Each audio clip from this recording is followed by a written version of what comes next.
You're watching Newsday TV. Thanks for joining us. I'm Ken Bufa. Attorneys say a Long Island school district ignored reports of child sex abuse back in the 80s. Macy Eglin has more from day one of this trial. Opening statements today in the jury trial against the Herrick's Union Free School District involving allegations against former high school psychologist Vincent Festa. Under the Child Victims Act, several people have come forward claiming they were sexually abused by Festa between 1973 and 1991. This little boy is molested by Festa dozens and dozens of times.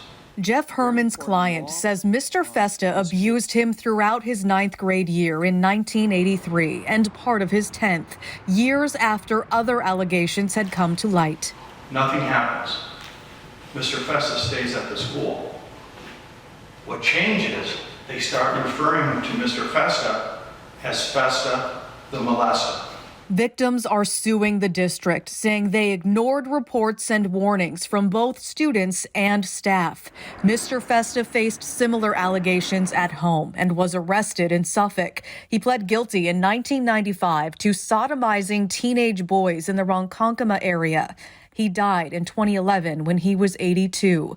However, defense attorneys in this case claim the evidence will show Herrick school officials were unaware of the alleged abuse. Either these people have personal motivations for telling the facts as they do, or perhaps their recollections have faded, perhaps they've spoken one another, but the stories do not line up.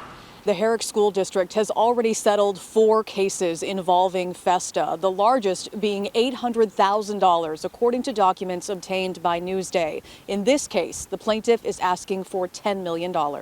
17 more lawsuits involving Mr. Festa are still pending, including a second trial with another alleged victim, which began last week. In total, the district has paid out over $1 million in settlements. Reporting for Newsday TV, I'm Macy Eglin. The New York Attorney General released a list of the top consumer complaints for 2023. All right, coming in at number 1 with more than 5,500 complaints is retail sales. This ranges from online purchases, poor customer service, pet stores, and breeders.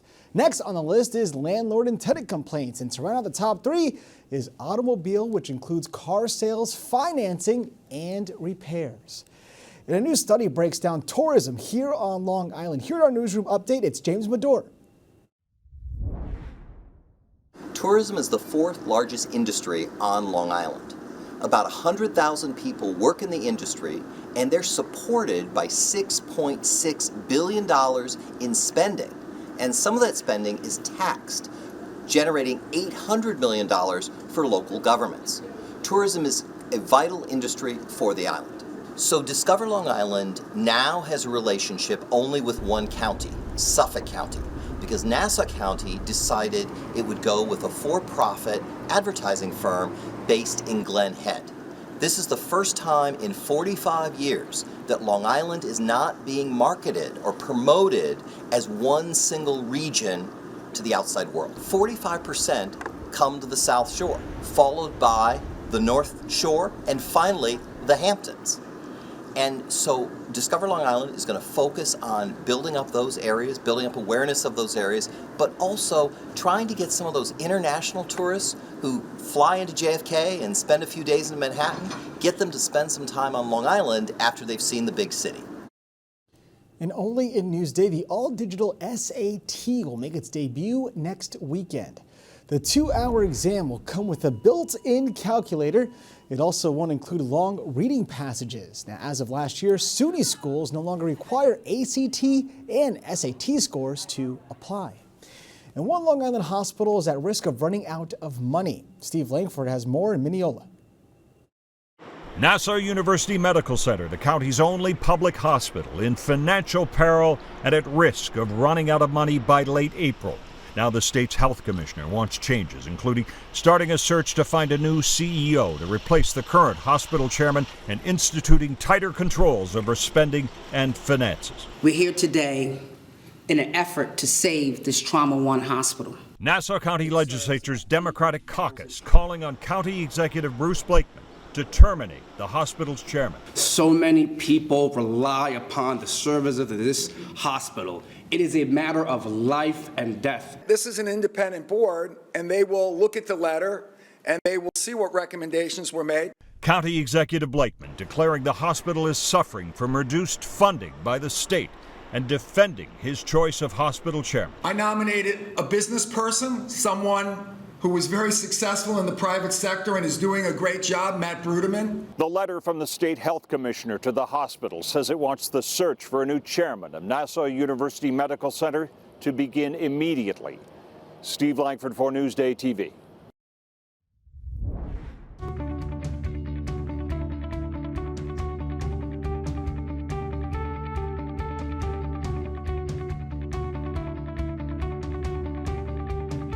Newsday Sports is brought to you by King O'Rourke Automotive Group. So how are the Mets doing? Well, Tim Healy reports from spring training. Already, the Mets are approaching the halfway point of spring training, nearly 3 weeks down, and then there will be 3 weeks to go. The good news and the bad news for the Mets so far in camp has to do with health. The worst thing to happen to them is the injury to Kodai Senga, their top pitcher, their presumed opening day starter. He will miss at least all of April, probably or potentially longer, because he has a strained right shoulder. They're going to take it very slow with him. They were very careful with him last year, and that will continue to be the case now that he really can't pitch at all right now. On the other hand, closer Edwin Diaz missed all of last season with a right knee injury, and he is passing all of his tests, recently even participating in fielding drills. He's probably going to get into a game in the next week or so. Elsewhere on the injury front, Francisco Lindor had elbow surgery last October. He's fine. Jeff McNeil had a torn ligament in his elbow last offseason, and he also seems to be fine, should be getting into a game soon. And just Wednesday, Starling Marte made his Grapefruit League debut. He, of course, had tons of groin issues after surgery last season, but so far so good on the Starling Marte front as well. For Newsday TV, I'm Tim Healy. Fingers crossed. Now, to read more about the Mets, go to Newsday.com. Click Get More below the Newsday TV video box. All right, now let's take a look at your Long Island weather. And it's not going to be a great forecast for you tomorrow because we have some rain. As you can see tonight, we are in the 40s, but tomorrow we have elevated temps, but we are dealing with rain pretty much all day long. Take a look. You can see temps are in the high 40s, if not 50s. And the 7-day forecast, well, it's a wet one.